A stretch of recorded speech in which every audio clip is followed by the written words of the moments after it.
so now that we've had a chance to learn about reading a couple of inputs, what I'd like to do now is to write a program where we're just going to read in a number of different inputs, just a variety of different inputs. All right, so we're going to start a new program. We will call this one read input.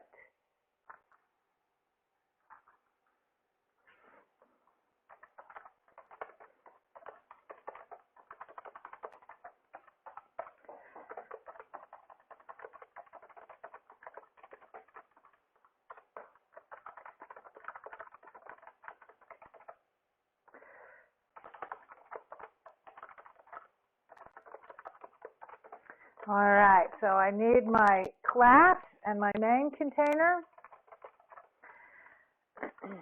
And then we're going to get a little bit of room inside of here. And in order to be able to try out, we're just going to read a variety of input data types.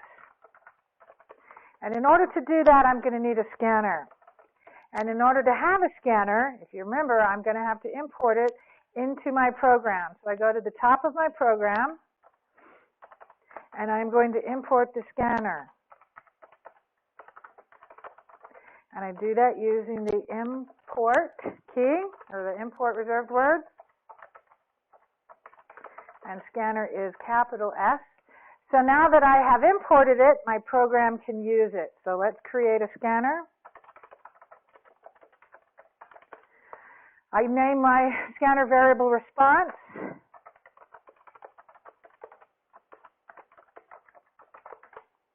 All right, so now I have a scanner available for my use.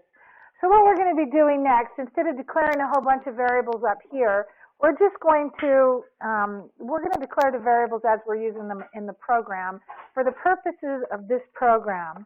The first thing that we're going to want is, or the first thing that we're going to talk about is how to read in an integer variable. We already know how to do that.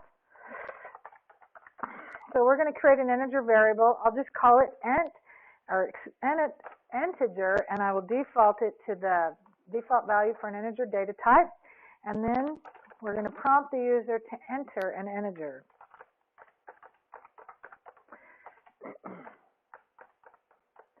So I'm going to say something polite like enter a whole number. And then I'm using the print so that my cursor blinks at the end of the question. And then I am going to I need to spell that value correct. All right. So this is the variable that I created to put it in. I'm going to use my scanner dot next. We have done this before. If I'm trying to read in an integer variable, I'm going to use dot next int. And then I'm going to create a print statement. Do you mind if I steal this print statement right here? Just so I can see what it is that I am printing out, or what I just captured from the user. I'm going to make this display of the results a print line instead of just a regular print. And just so I'm not putting some kind of random number on the screen, I'm going to indicate the fact that I am attempting to print out an integer. All right, so now I have a print statement will tell me what it is that I am printing out and the value that I just read in from the user. So let me compile it. I'll allow JGraph to call it read input.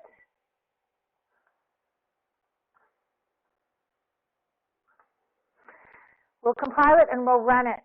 And it's always a good idea to know what to expect when your program runs. And what I'm expecting is for it to print something to the screen and then wait.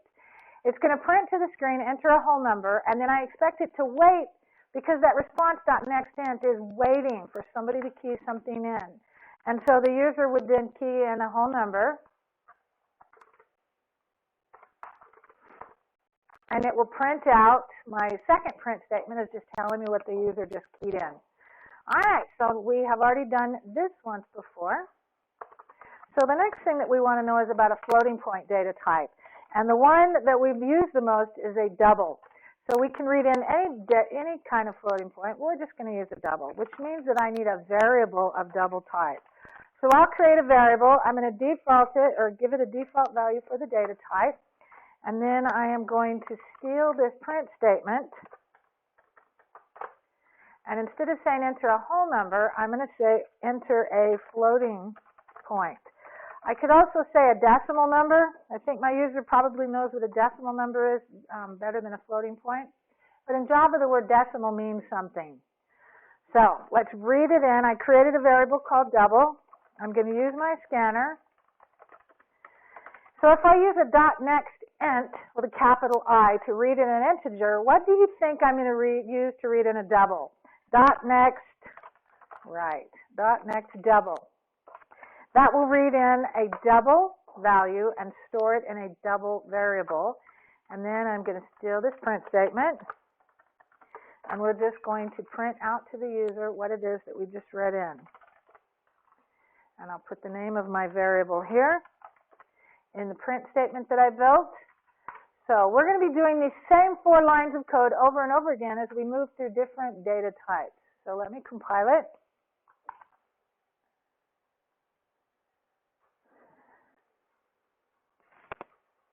And then we'll run it.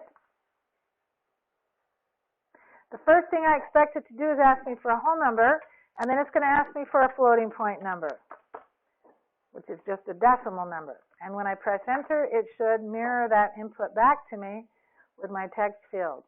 All right, so the next data type that we're going to learn about is a character. A character is just one single character. It can be a letter or number or a symbol. It's just one single character, and the data type is char, lowercase. We will call it character, the name of my variable, and I'm going to initialize it to single quotes separated by a space. Single quotes as opposed to double quotes. Then I need a print statement asking the user to enter a single character.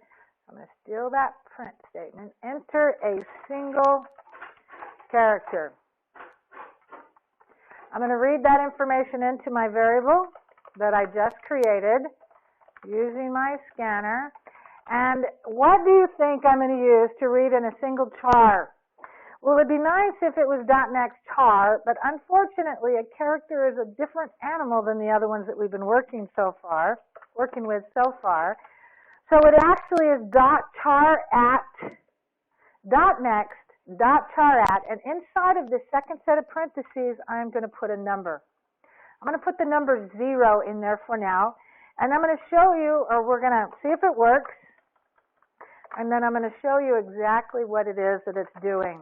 So I need to update this last print statement with the name of my variable, so my second print statement, and let's key it in. So let's compile it. I'm expecting it to ask me for a whole number, a floating point number, and then a single character. All right, so my whole number. My floating point number, one of the things that you may notice is that I can key in a whole number when it's asking me for a floating point number, and the program will convert it to a floating point. Even if I read it in as a whole number, or if I key in a whole number, it will convert it.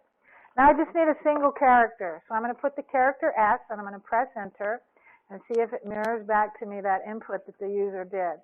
So let's see if we can figure out what it is that this .next, .char at 0 is doing. All right, so if I were to ask you how many digits were in the decimal numbering system, you would probably hold up both of your hands and start waggling your fingers around, and you would tell me, well, there's 10 digits in the decimal numbering system. And I would say, absolutely. And then if I asked you, what are those 10 digits, half of you would probably go, well, the 10 digits are 1 to 10. And I would say to you that 10 is not a digit, it is 2 digits. So then the other half of you would probably say, oh, that's right. The values 0 through 9 are the 10 digits of the decimal numbering system. And the same thing as a binary. If I asked you how many digits are in the binary numbering system, some of you smart techies would probably tell me 2. And then if I asked you, excellent, what are those 2 values in the binary numbering system? They would tell me 0 and 1. Excuse me, 0 and 1. That is because the decimal numbering system and the binary numbering system are 0-based. And Java, as a language, is also 0-based. So what does all this math have to do with that char at? Well, when I ask somebody to key in a value such as hello, and then they press the enter key, how many characters have they just entered?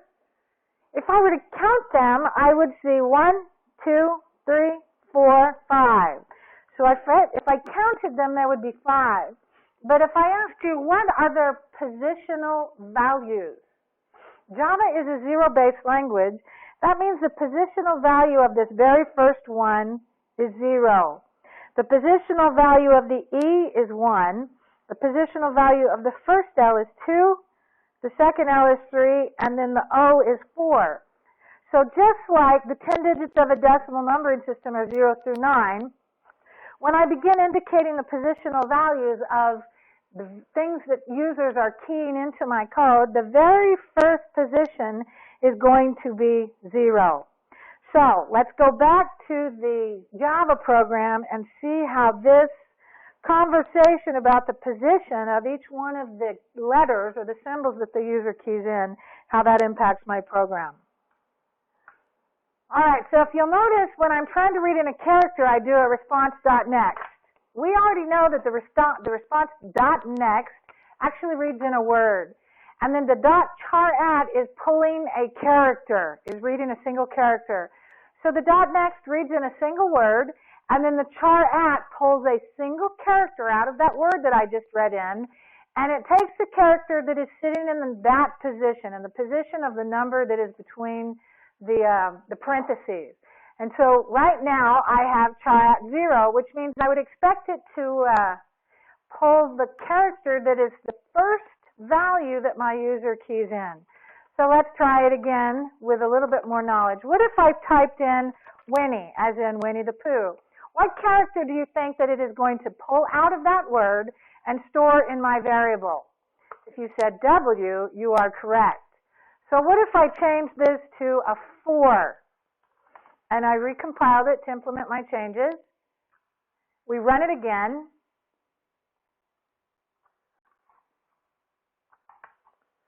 And I'm going to key in a whole number, a decimal number, and a single character. What if I put in the word Weber? What character do you expect it to pull out of that word and store in my variable?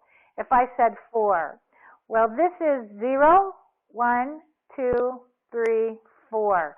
So the answer is I'm expecting it to mirror back to me an R. And there it is, right there. We got the R. So that is what the number inside of that char@ is doing. It is pulling a character out of a word, and it is storing it in my character variable. All right, so the next thing that I want to do, now that we've read the char, is we want to read in a Boolean. A Boolean is another one of the data types that we learned, and so I'm going to need a Boolean variable. I'm going to call it true or false. I don't know. We'll call it true or false. How's that? I'm going to initialize it to a Boolean value. There are only 2 acceptable Boolean values, true and false. So I'm going to initialize it to false. Notice that I didn't surround it by quotes because it's not a string false. It is a reserved word. See how it's purple on my program? Because false is a reserved word in our system. So I'm going to set my Boolean variable to false, and then I'm going to say enter a true or false. So I'm going to ask the user to enter a true or false, and then I'm going to read the answer into the variable that I created, true or false. I'm going to use my scanner .next, and what data or what next do you think I'm going to be using here? If you said Boolean, you are absolutely right. The character variable is the only one that is a little bit different than everybody else. So then I'm going to come back up here, and I'm going to steal this print statement, and then I'm going to print out my Boolean. I'm going to change that text field to say Boolean. I'm going to change my variable to be true or false to build my print statement, and then we're going to give it a try.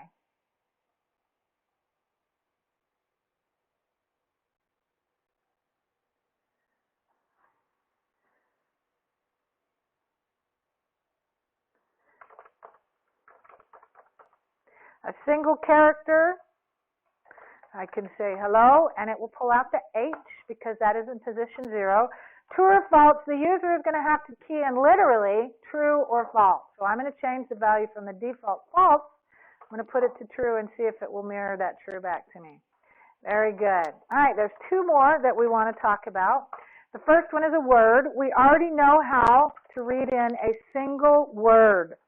So I'm going to call this variable word, and I'm going to set it equal to the default value of a string.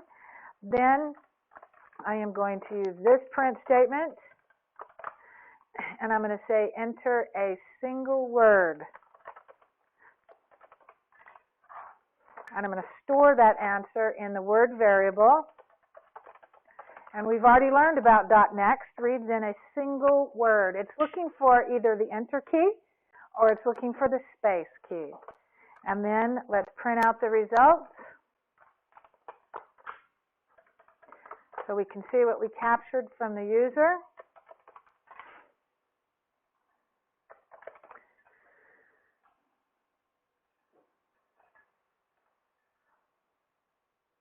I'll compile it to implement my changes and then run it.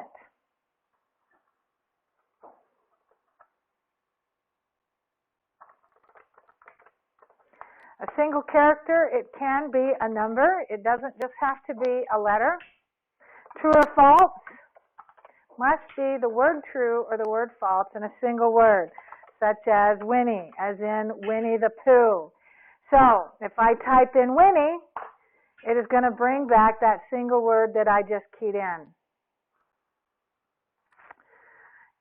Let's try it with something slightly different, because the .next is looking for an enter key when the person's done, or it is looking for a space. So if I type in Winnie the Pooh, the .next read is looking for the first word up to the space. So it will pull Winnie and then leave the rest of it behind. Whoops. I think I might have deleted Winnie the Pooh. All right, so it grabs my word, just one word, and it leaves the rest behind.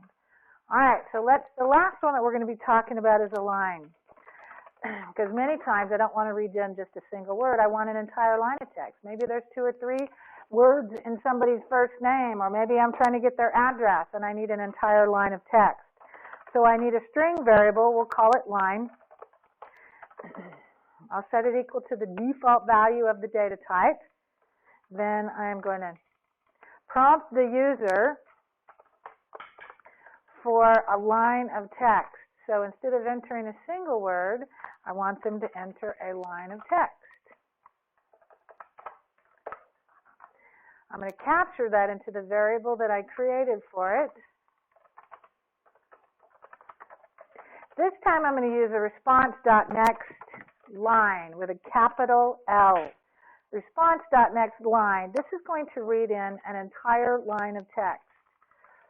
So let's grab our display so we can see what it is that we just got from the user. Change it to the variable that I created, line. Now, it's always a good idea to know what your program is supposed to be doing. So I would expect it to prompt me for each one of these items. I expect it to prompt me for a word and then wait. And as soon as I type in a word and then press enter, it's then going to prompt me for a line of text, and it's going to wait. When I type in a single character, it'll pull just one. Now I'm going to type in a single word, such as Winnie. When I press enter, I expect it to prompt me for a line of text and then wait. And if you'll notice, the program did not do that. It prompted me, but it didn't wait. If I come back up here, I can see where it prompted me to enter a line of text. It didn't wait because it didn't capture anything. And then it printed my display print statement with an empty variable because it never waited for me to key in a line of text. So why is it not waiting for me? Why is the next line read not waiting for me to key in text? So let's see if we can figure that out. All right, when I ask somebody to key in an integer value so that I can read it in with a next int, they enter some kind of a value, and then they press the enter key. And what my next int does is it starts reading right up until it finds the enter key, and then it captures the data right up to the enter key, and it stores that in the variable. If I ask somebody to enter a floating point or a decimal number, they enter the decimal number, and then they press enter. And the dot next double will read up to, find the enter key, and it captures that value and stores it in the double variable. Now, what I want you to notice is that when it has finished reading and it is done with the read, there is an enter key that is left in the buffer. But next ints do not, they ignore the enter key. And so if I were to do several reads in a row of next int, let's say the next one is a 13 and the enter, the next one is a 14 and an enter, each time it does the read, it kind of just ignores that enter key and it sees the 13. The next read kind of ignores that and it sees the 14 and it reads it in. Well, the thing that is unique about the next line compared to any of the other reads, not next chat, next double, next itself, next float, next byte, the thing that is different about it is that it reads up to and consumes the enter key. And so where .next is looking for either a space or an enter key, .next is looking specifically, .next line is looking specifically for that enter key. And not only does it look for the enter key, but it also consumes the enter key. And so it takes the enter key that it finds and it consumes it, or it reads it out of the buffer, and then it stores the value that it finds into the variable that it's looking for. So let's say, for instance, that I have just done, as I see here, let's say, for instance, that I have just done a next double read. And the user keyed in 14.5, and then they press the enter key. And then they do a .next line. What is left in the buffer after that .next double read? What's left in the buffer? Well, you're going to see that there's an enter key left in the buffer. The very next read is a .next line. .next lines look for and consume enter keys, and as soon as it consumes it, it assumes that you are done entering your value, and it just moves on. That's why it's not waiting for us to enter anything. If you do .next line reads after any other type of read, you will have left an enter key in the buffer, and your next line will consume it and just move on. So, in order to do a next line read after any other read, what we have to do is clear out the buffer. Now, this is not a problem if I do next line reads before anybody else, but if a next line read follows any other type of a read besides another next line, it will consume that enter key that's left in the buffer and it just moves on. So what we're going to have to do is we're going to have to clear out that buffer. So let's go back to our program and let's figure out how to clear out the buffer so we can get rid of all that enter key that was left from our previous read. In order to clear out the buffer, what I have to do is I'm going to reset my scanner before I do that next line read. And once again, this only occurs if I have next line reads that follow any other type of a read. See, there's a .next right immediately before it. The next doesn't consume the enter key, which means after this read, there is an enter key left in the buffer. And so at some point in time, before I do this .next line read, I'm going to have to clear out the buffer. And I do that by resetting my scanner. And I reset my scanner the same way that I created it in the first place, with the exception that I don't have to declare the data type again. Remember, when I declare a brand new scanner, I say scanner response equals new scanner. But when I'm clearing it out or resetting the scanner, I just have to reset it, saying response equals new scanner system.in. What is going to happen now is this is going to reset my scanner, clear out anything that happens to be in the buffer, and then it is going to wait for the read. Now, if you'll notice, I put it after the prompt to the user. This stuff is happening so fast that it's not really going to matter. I can put it anywhere between the last read and the next read, anywhere in between those two. All right, so let's run it and see what happens this time. True or false? We'll put a false.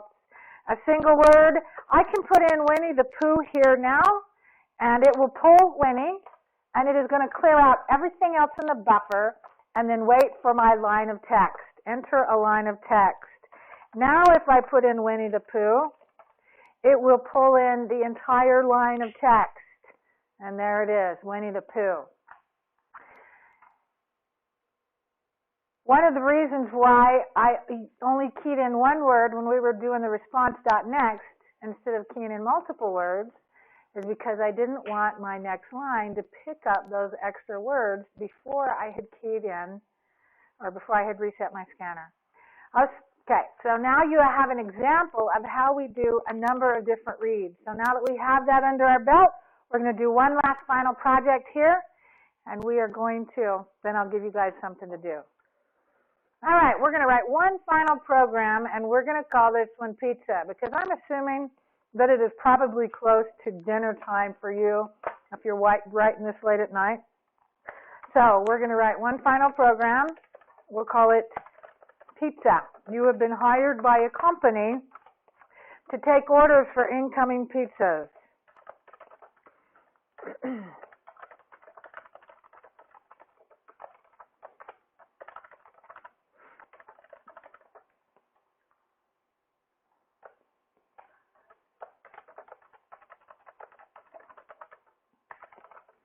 All right. So we're going to write a program that is going to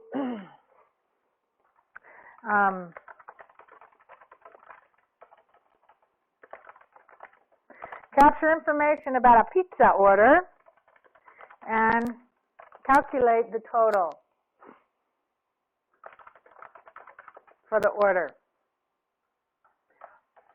All right, so the first thing that we would do is declare and init some vars. Oops, I'm just going to leave it that way. All right, the next thing that we want to do is we want to prompt the user for the name. If I'm going to prompt the user for something, I should probably capture the response.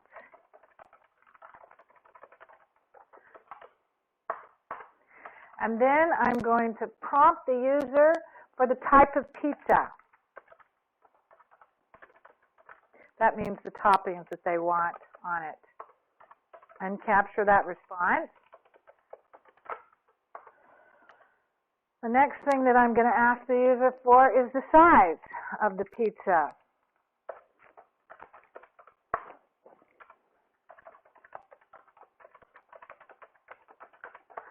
Once I have the person's name, the caller's name, the type of pizza, which means the toppings that they want, and the size of the pizza, the next thing that I need to do is I need to calculate the total, the order total.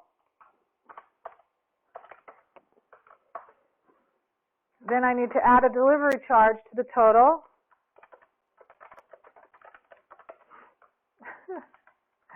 The caps lock was stuck on. And then finally I need to display the results. All right, so this is my pseudocode.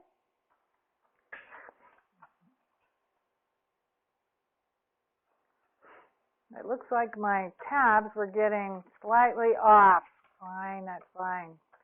All right, so let me compile it and save it for the first time here. I'm going to call it pizza. That's exactly what is the name of my class.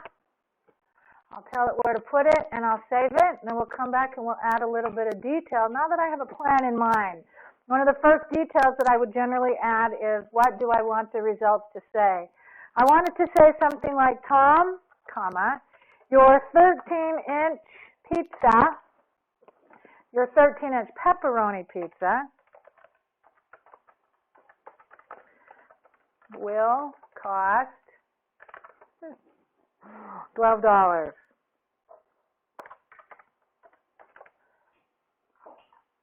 All right. So the calculations, we have a delivery charge. Just to deliver it, the delivery charge is going to be $6. So I'm going to put $6 on here to indicate the fact that the delivery charge is $6. Calculate the total. The total, if I were adding a little bit of detail, is the size of the pizza multiplied by 50 cents. Because at this particular pizza company, the price of the pizza is determined by the size, 50 cents per inch for the pizza. So a 12-inch pizza, $6. All right, so based upon the pseudocode that you see before us, the things that I'm calculating, what I need to display, what variables do you think that I am going to need for this particular program? All right, let's see. I'm probably going to need a name. If I'm going to prompt him for a name, I probably need to be able to capture it. I probably need a type of pizza, also known as toppings. I probably need a size of pizza. And then I probably need some kind of an order total so that I can display the total to them at the very end. And in order to be able to read anything from the screen or from the keyboard, I'm going to need a scanner. And if I need a scanner, I'm going to have to import the scanner. So I'm going to come up to the very top, and I am going to import the scanner. All right, so now that I have that little bit of detail, or I have added more detail to my program, the last thing that we're going to do is we're going to come in and start adding source code.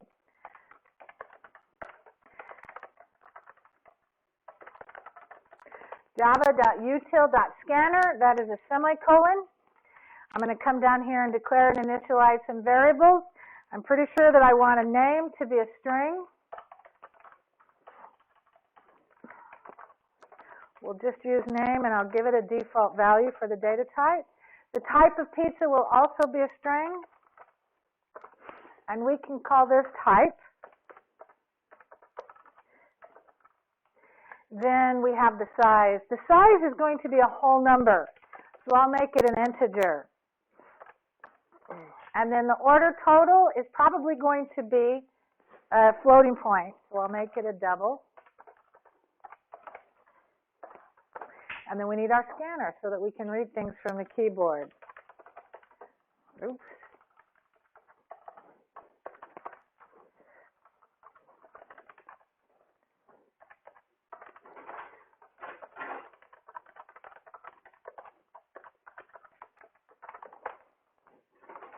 All right. So we're going to prompt for the name.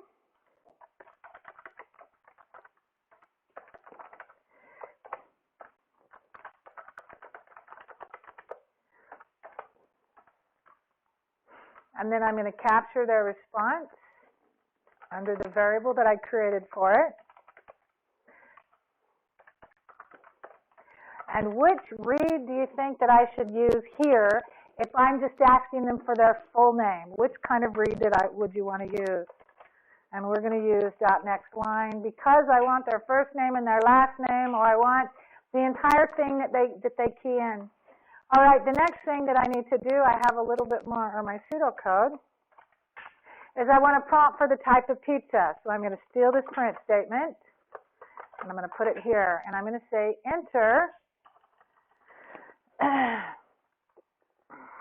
the type of pizza you would like to order. Actually, I'm going to say, what type of pizza would you like to order? Oops. We already had that in there. What type of pizza would you like to order? And then I'm going to capture that response in the variable that I already created for it. And so what next read, or what read do you think that I would use to read in the toppings, one or more toppings that they want on their pizza? That's right. We're going to use a .nextLine. So you say to yourself, why haven't I had to clear out the buffer so far? Why haven't I had to reset my scanner?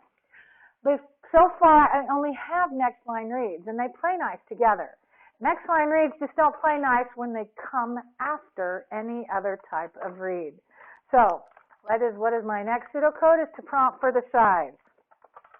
So I'm going to pull that up just a little bit, and then I believe that I still have that print statement on my clipboard. So then I'm going to say something like, what size pizza would you like?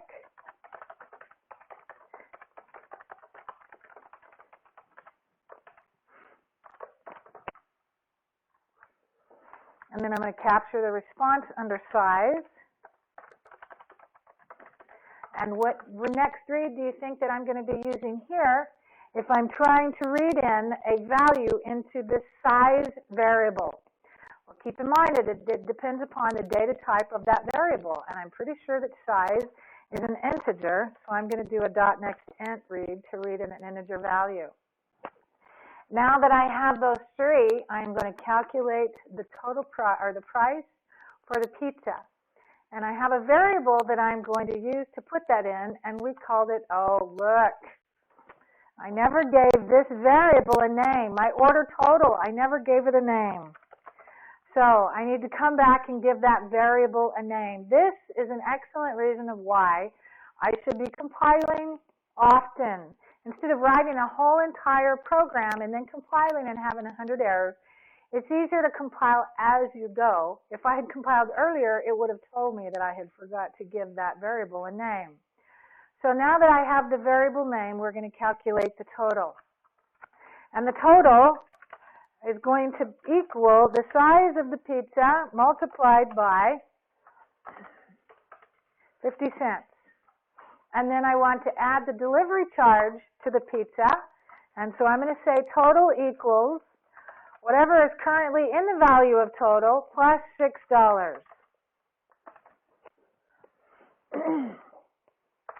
And then we're going to display the results, which is, Tom, your 13-inch pizza will cost $12. As I'm looking at this print statement, obviously I have to build it, and I'm going to start picking out my variables. I'm pretty sure that this is the customer's name, pretty sure that this is the size of the pizza, I'm pretty sure that this is the type of pizza, and then this is the total.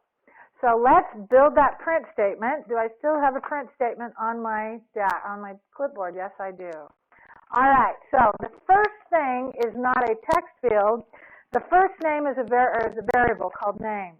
And then I'm going to concatenate that with the first text field, which is comma, space, your space. Because that 13 is actually a variable, I'm not going to include it. So I'm going to concatenate that with that variable, which is size, and then I have another text field, which is going to be space, inch, space. Because that word pepperoni is actually the type of pizza. So I'm going to concatenate it with type. And then I have another text field.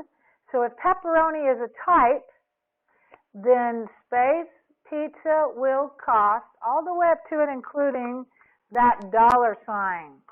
And what is trailing that $sign is actually going to be the total cost for the entire pizza.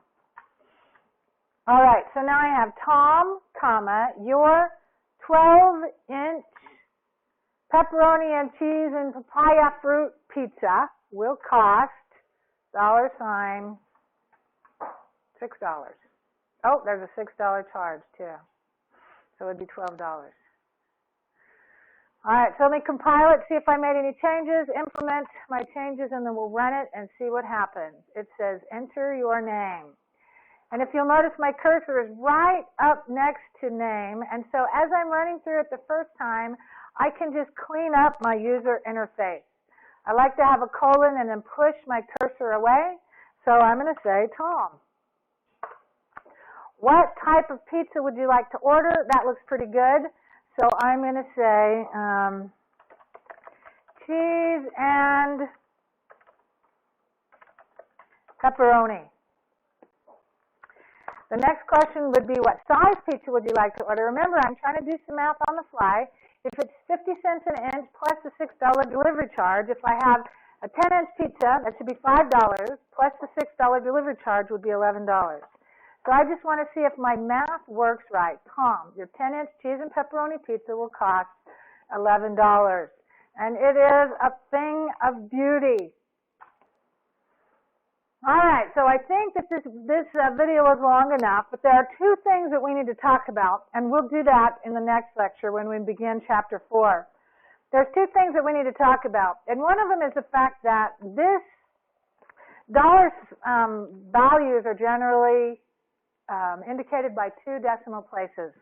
And so the fact that it says 11.0 kind of makes me, doesn't look very professional.